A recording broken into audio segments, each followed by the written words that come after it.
Middle school is one of the most developmental years of our lives. And of course, with the most developmental years of your life, you might have some crazy ass lore to compensate with it. See, my middle school was literally rage in a bottle. Every single day, something crazy was happening. Someone was getting pressed. There was some crazy shit going on in the bathroom and everyone wasn't there. There was gang wars and all of this. And if you want to see my first video on my middle school lore, go ahead and check it out right here. But anyways, let's get into the video.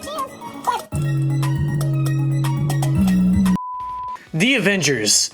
Now, if you weren't here for the last video, I basically talked about how there was gang wars in the school, and if you weren't here, I'll give you a little brief summary. So basically, when I was at school, we had a bunch of gangs, and the original gang I was in, GG, started, and they're basically fake gangs, and we broke off with a different type of GG, and they merged and made RO, and then put a war against us. We fought RO, won, and then we had to battle the MC, and then it got shut down by cops. But way before the whole gang wars thing happened, we had a little scuffle ourselves. And I like to call this the Avengers arc. Now, quick little disclosure. All of this might seem corny, but all of this literally happened in middle school, so give me a break. Let's start it.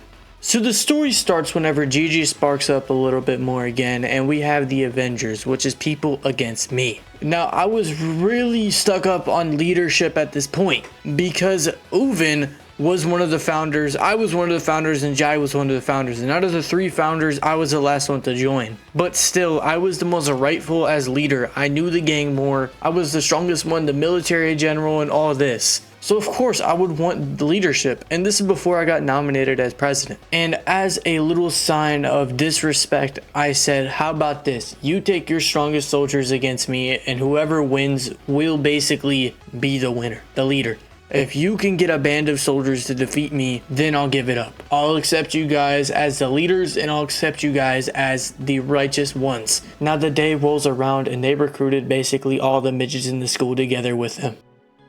And this was like Ultron / Infinity War / Civil War. I was basically Thanos with all the stones taking out the Avengers, because all of them started ganging up on me, running at me and charging at me like a fucking Akatsuki member. So me being the man I am, I went against them and I charged my pulse attack. Hit one of them, they flew sideways. Other one kicked me in the nuts, I was down for the count. Then Uvin came behind me and tried to dry hunt me. Flung him away, grabbed the other dude, threw him to the ground, grabbed the little short midget, smacked him to the ground, and then grabbed Jai and got him down. I defeated the Avengers. I defeated them. Took the crown, but at the end of the day, I was too humble to take the crown. I sat there after looking at how defeated they were and depleted they were as humans, and I looked down and I said, man, you guys deserve more leadership than I do. I sat here and beat my comrades to a pulp. For what? I sat there, gave Uvin lashes on the ground, gave Jai a hezzy to the floor, painted him. I might have got a little bit of collateral damage in the nuts, but at the end of the day, I'm still here. And you guys deserve leadership more than I do, because you fought against me knowing you'd lose. And after that, we made a peace treaty and united as three again, which was the main primary factor of my remorse and my vulnerability to become the presidential candidate for the GG and RO war. Next up, we have the school crash out.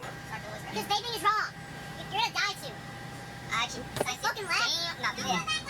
Now, the school crash out has many different types of archetypes. You either have this one, or this one. These archetypes are some of the craziest people in the school who casually say they don't give a fuck about homework. These people are the types of people that you might see in O Block or any street of this nation. They're probably rocking Nike Techs with some type of Jordan slides or a skull cap or a shiesty. These are the most quote-unquote suburban dudes in this world that literally just live in two-story houses and choose thug life at school. And then when they really get checked by an actual school crash out, it doesn't go well. They get plummeted. I have this story about this white dude that tried to be tough when I went to this one school in middle school in 6th grade. Before I transferred to the school I went to where the gang wars happened. This kid got jaw checked by one of my old friends, and it was a bad day for him, but he had his hands in his pockets repping the thug life, and then he got knocked into a urinal and had to taste piss. See, this is why you don't claim street life, because when it comes to the street life, you're not ready for that life. If you sit in the back of the class and argue with the teacher and say that she's a bum or something, then Hey, you do you, buddy. But we all know that you were not hard. Now, I have a story about this one dude, and for the sake of the story, let's call him Brad. He was a new kid, country kid that came from a different school, and he came into my class in 7th grade. And he was one of those fake YN kids, yet he never dressed like one of them, but he acted all quote-unquote tough. He would argue with the teacher, and then when the counselor tried to kick him out, he'd say, "Because I'm white," and then try to be funny. So he's a cornball, funny, racist equals funny type person that literally wasn't the ugliest specimen I've ever seen in my life. And I don't like hating on people, but that dude was inbred. There's no way he wasn't. But back to the story. We ended up arguing on a Google slideshow one day because I called him a bum, and then he started talking about my mom, and then the teacher saw it and it called both of us home, but she actually didn't call me home. But anyways, let's get to the funny part of the story. This dude claimed so much. One day on the bus in 8th grade, this kid got caught pooping his pants. And I mean, literally, I had rumors of people coming up to me saying that this man, Brad, pooped his tidy whities and left them in the toilet. And I'm talking about how he was in the bus and it hit a bump and people heard a fart and looked back at this dude and he was just sitting there with his cheeks clenched. And then there was a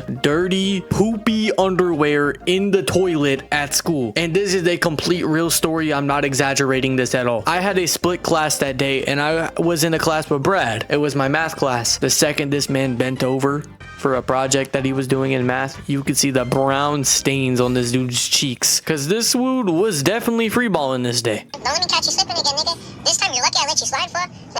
Now I also want to talk about everyone's favorite class that they always have the lore in. Now I didn't necessarily have the greatest teacher ever, and it wasn't because the teacher was great in this class. My 7th grade computer literacy class might have held the greatest lore implications for my storyline of my life. It all started with this kid named John playing the Chinese Xin Shay Hong Shi Xin Shang Xi. This is also the class where I met Jai for the first time, and I met a lot of my other friends at this table. We were talking about stuff like Burger King, Whopper, and we were also talking about how Uvin kept showing me a lot of Twitter links and like Twitter corn, and me and Jai became friends after that. He might have thought I was a corny loser, but hey, we became friends after that, and that's what matters. That computer literacy class was something else. We had Uvin get asked out by a girl and he denied her for a whole week straight. But hey, let me know your guys' favorite class and what year you had that favorite class in the comments. Anyways,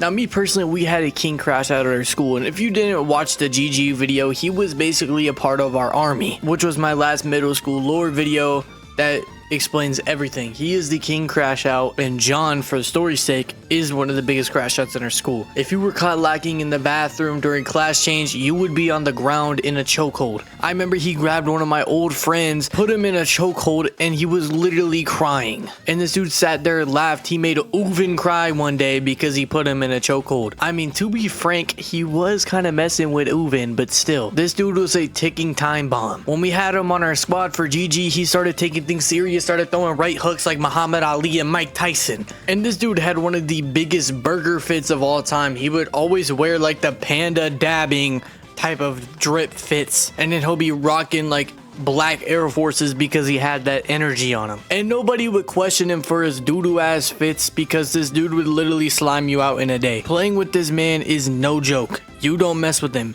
As soon as he gets serious, this dude is cray. I remember seeing a video of him having a fight with some random kid, and in one punch, this kid was leaking. He literally had Uvin get body slammed all the time. This dude is just insane. You can't mess with someone like this. The king crash out. The dude that will really check the people who fake crash out. I remember one time I dissed King Von, and yes, he was a big simper of King Von. I dissed King Von one day in the library. I played the NBA Youngboy song that like dissed him, and this dude was fuming. He was like trying his hardest not to beat me up because we were friends. And I remember the second some girl came up to him and sorry, this is funny. Some girl came up to him at the end of school and like he ripped the door open and said, "Fuck you, bitch," and then just ran out and started doing his pedestrian stuff. But yeah, crash outs at the school are no joke. You don't play with them because they're ticking time bombs. You never know what could happen to them at home or all of that. But middle school lore is something else. No matter if you're dealing with crash outs, those weird crash outs, fake crash outs, or you're just having a banger ass class, middle school is one of the best moments of your lives. You're becoming a teenager. you're growing, and you're not officially in high school yet, and yet high school might seem funner, middle school is where it's at. And yes, I have a lot of high school lore that I can drop with you guys, but like middle school is just on a whole different level, man. Anyways, I love you guys so much. If you guys want to hear any more lore videos, because I'm basically all out for now until I find an idea for middle school, but if you want another lore video, just let me know in the comments. Anyways, love you guys. Make sure to subscribe, like, comment, do what you want. I love y'all. Goodbye. Capiche. No one wants to kiss this guy. Look at him. Oh God! Oh, gee. God damn! Oh God! Oh, gee.